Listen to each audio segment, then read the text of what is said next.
Okay, so what is your name? I'm David Motorsbach from Alameda County Healthcare for the Homeless program.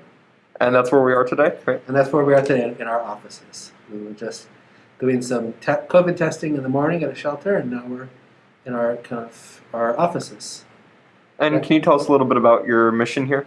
Yeah, the Alameda County Healthcare for the Homeless program is a federally funded health center program, community health center based in our local health department. Around the country, there's a few thousand community health center programs which are federally funded, and they operate generally governed by the people that they treat and provide safety net care for vulnerable populations and populations of people that don't usually have access to regular medical care.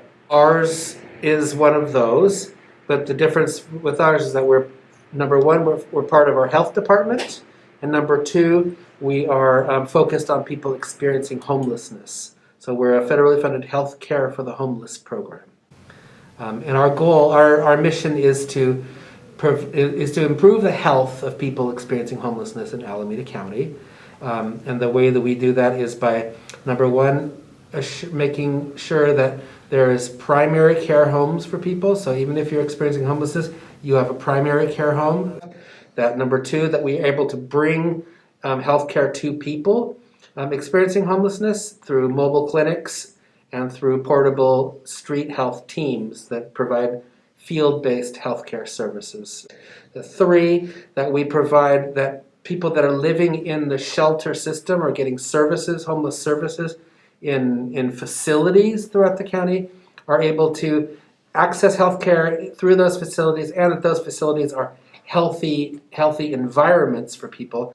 And then four, people getting access to specialty healthcare services that they might need, such as mental health services, substance abuse services, dental care, optometry, and specialty care like cardiac care, and the more clinical specialty care is that an increasing number of people experiencing homelessness need because they're getting older and they're getting sicker. So you do a lot of, it sounds like, networking with other nonprofit or other shelters and kind of reach out to them and... Yeah, we contract with we get money wherever we can find it. Say, in this case, the federal government, we use a federal grant. We get money from the state, county funding, general funds. We get that money and then we turn it into contracts for homeless specific care. So, for example, with our federal grant, we contract with portable dental providers and other dental clinics to provide dental care for folks.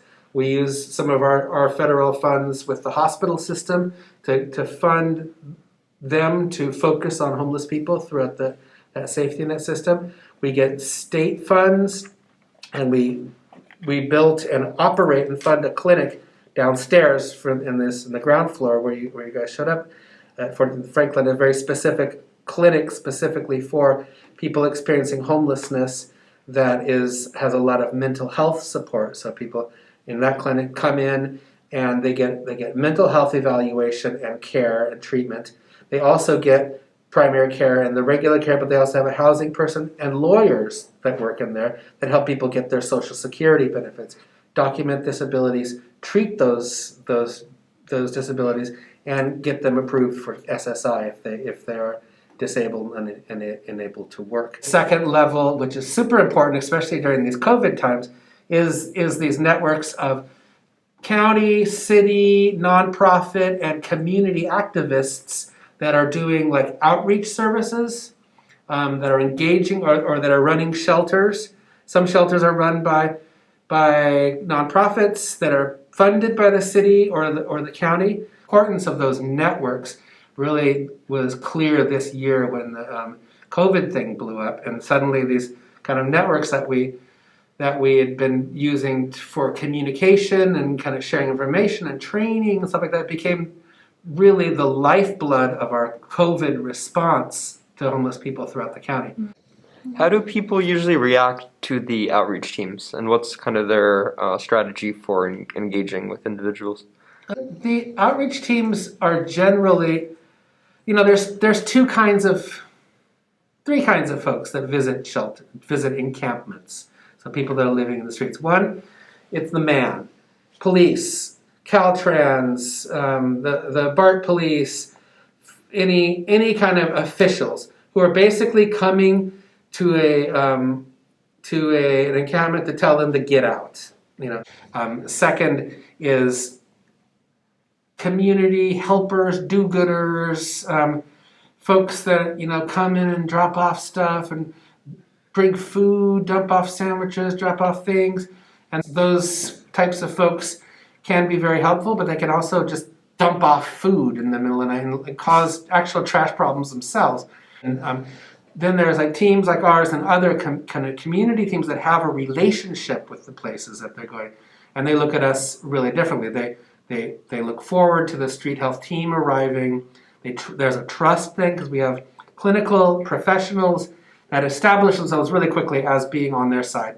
Then work with the man, with the cities and stuff, and say, you need to get porta potties down there. You need to get running water. You need to get trash pickup and stuff like that. And we can work also with and help kind of train that second group, the do-gooders, on what they should and shouldn't do. What do you think are some of the biggest barriers or hardest parts to living on the streets?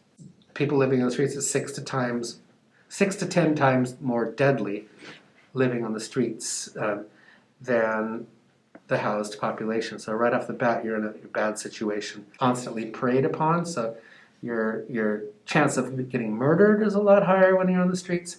The mental health impacts of living in constant vigilance and constant fear, that has a huge impact on people's mental health. Last question. Anything else you wanted to add or talk about? Any messages you want out there? I just want to reaffirm or restate how important it is to be a part of a network of care that involves communities, community providers, activists, advocates, homeless people themselves, people experiencing homelessness. We have a board, a community advisory board that informs our work.